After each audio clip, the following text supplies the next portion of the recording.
So I figured I'd make a little less serious video about living with ulcerative colitis and what it's like.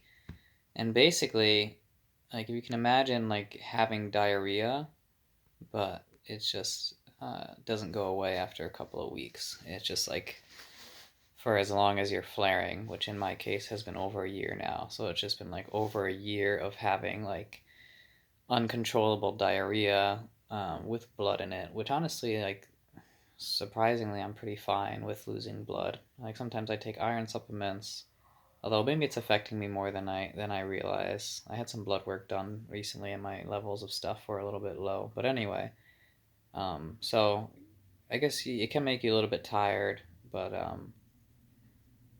yeah, the two worst parts are like the pain whenever something goes into your colon and you have to go to the bathroom. So like normal people, which I forget now honestly what it's like to be a normal person and like what it feels like for a normal person to know that they have to poop, right? Because for me, the way that I know I have to poop is like pain.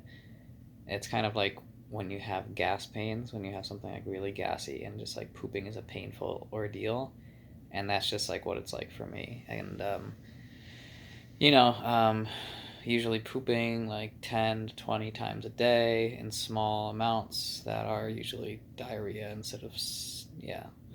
So there's that. Today's Saturday. I pretty much stayed inside today because, nobody wants to poop themselves in public, right? But as a person with ulcerative colitis, that's like a constant danger. And I think it's hard for a normal person to imagine what it's like to literally not be able to hold it in. But like, I'm not the kind of person that readily admits to not being able to do something. And like, I promise you, like, there are times when I cannot hold my poop in. And over the past year, I've probably pooped my pants like over 10 times. Probably pooped on the sidewalk or on the side of the road about 20 times. So it's just, it gets to the point where it's just going to come out. Sometimes you can hold it in but it's painful, but you can hold it in. And other times it's just going to come out. So, I would like to try to build some awareness of ulcerative colitis because it's such a taboo thing, right? Poop and um, having to do with it being in public, or if you have an accident or something like that. It's such a taboo thing. So, like, there's on top of the pain that you experience and the having to go to the bathroom and, like, the fatigue and spending the loss of time going to the bathroom and things like that, you have this um, embarrassment, if you do have an accident or you don't want to tell people about, why you don't want to leave the house, things like that. So, what I would like is for people to just try to be more understanding of other people because you really never know what's going on in somebody else's life. We're so quick to laugh when somebody like has an accident, when a grown person, an adult, like poops their pants. We think it's a big joke, right? Or what's the bet or something like that. But like I just said, I've pooped my pants like probably over 10 times in the past year, and you don't know what somebody else is going through, you know.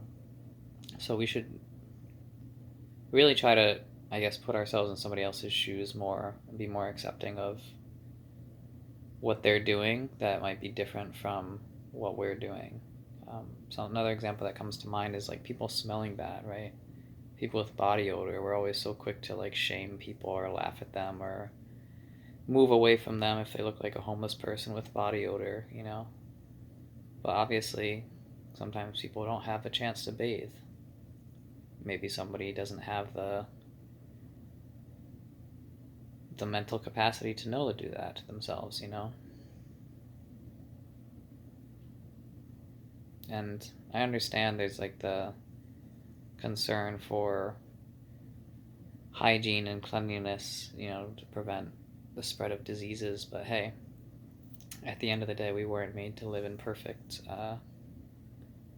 perfectly clean environments. In fact, some scientists are starting to hypothesize that one of the reasons people develop autoimmune diseases is because we're living in such a sterilized environment compared to what our ancestors would have lived in, what all animals live in, right? Animals live outside and they get dirty, they put things in their mouths, they don't wash their hands, all that stuff. Like, we're so obsessed with being clean and hygienic that we're not exposed to the number of microbes that our ancestors would have been. And so that might actually be the reason why people like me have ulcerative colitis and other autoimmune diseases. So, yeah, maybe we shouldn't be so afraid of people smelling bad or, you know, things of that nature.